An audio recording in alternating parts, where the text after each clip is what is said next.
Hello students, मैं doctor Anupreeta Mishra. आप Anupreeta Mishra electrical engineering के चैनल पर इलेक्ट्रिकल मशीन्स में डीसी मोटर पढ़ रहे हैं। अब मैं आपको बताने जा रही हूँ maximum power condition DC motor में क्या होती है। तो इसके लिए जो यूज़ किया है एक्सप्रेशन वो V T I is equal to E B I plus I square R A वाला एक्सप्रेशन, जो कि मैं लास्ट 2-3 वीडियोस से बार बार बता रही हूँ। ईबीआई जो होता है वो मैकेनिकल ग्रॉस आउटपुट होता है, जो आर्मेचर के घूमने से जो मैकेनिकल पावर जनरेट होती वो है। तो V T I minus I square R A इसके बराबर होगा, मतलब ये पी एम है तो दिस माइनस दिस जो होगा वो पी एम हो जाएगा।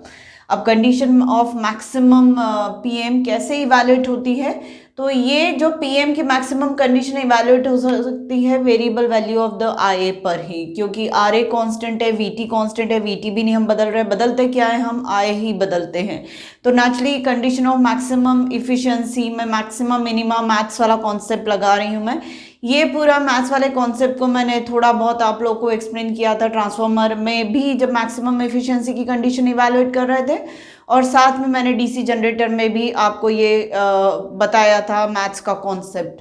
तो डीपीएम डिफ्रेंसिएशन हम पीएम का कर रहे हैं, मतलब मैकेनिकल ग्रॉस पावर का कर रहे हैं with respect to the variation of I armature current, और इसकी वैल्यू जब जब जीरो होगी तो वो मैक्सिमम पीएम की वैल्यू या पीएम की कंडीशन को बता देगा। वैल्यू तो हम बाद में फाइंड आउट करेंगे, तो पहले मैं कंडीशन निकाल रही हूँ कि किस कंडीशन में मैक्सिमम मैकेनिकल पावर निकल सकती है। तो डीपीएम अपॉन डी आई ए ये हमने इवैल्यूएट किया, जिसकी वैल्यू को मुझे जीरो रखना है, पर इस एक्सप्रेशन को मैंने आई के रिस्पेक्ट में डिफ्रेंशिएट किया तो V T minus twice I R A आया, और इसको मुझे किसके इक्वल रखना पड़ेगा, जीरो के। तो वो मुझे दे रहा है V T is equal to minus two I R A, मतलब I R A is equal to V T upon two. मतलब क्या, आर ए के अक्रॉस का जो ड्रॉप है that is R A drop must be half of V T, मतलब जो भी हमने टर्मिनल वोल्टेज दिया हुआ है उस टर्मिनल वोल्टेज का आधा वोल्टेज ड्रॉप हो जाता है आर्मेचर के अक्रॉस।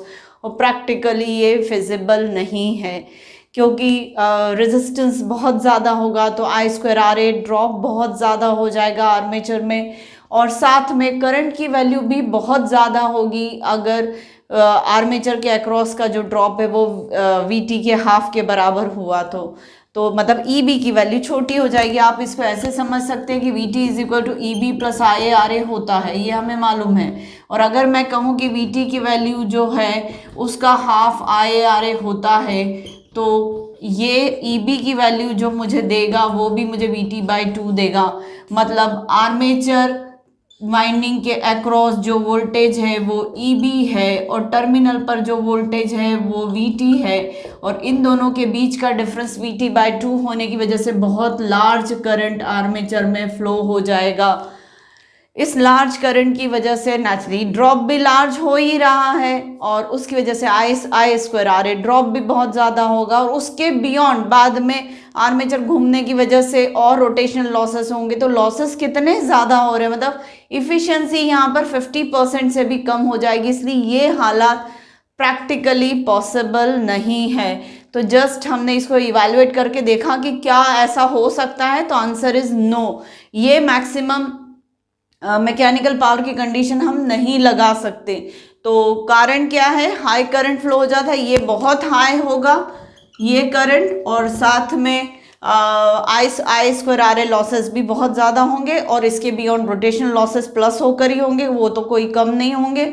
कम भी होंगे तो भी ज़्यादा, मतलब I square R A not only the losses, I square R A plus rotational losses total are the losses. तो इफिशियंसी 50% से कम हो जाएगी, तो हम ये तो मैक्सिमम एफिशिएंसी वाली कंडीशन को यूज़ नहीं कर सकते। पर हाँ, कभी वाइवा वगैरह में पूछा तो आप इस पर्टिकुलर कॉन्सेप्ट को लेकर इस टाइप से आंसरिंग रीजनिंग के दे सकते हैं। तो उम्मीद है आपको मेरा ये एक्सप्लेनेशन समझ में आया होगा। तो प्लीज़ मेरे आज के छोटे से वीडियो को लाइक कर दीजिए, मेरे चैनल को सब्सक्राइब करिए, और मेरे वीडियोस को ज़्यादा से ज़्यादा शेयर भी करिए, और ख़ुद भी बहुत सारा फ़ायदा उठाइए। Thank you.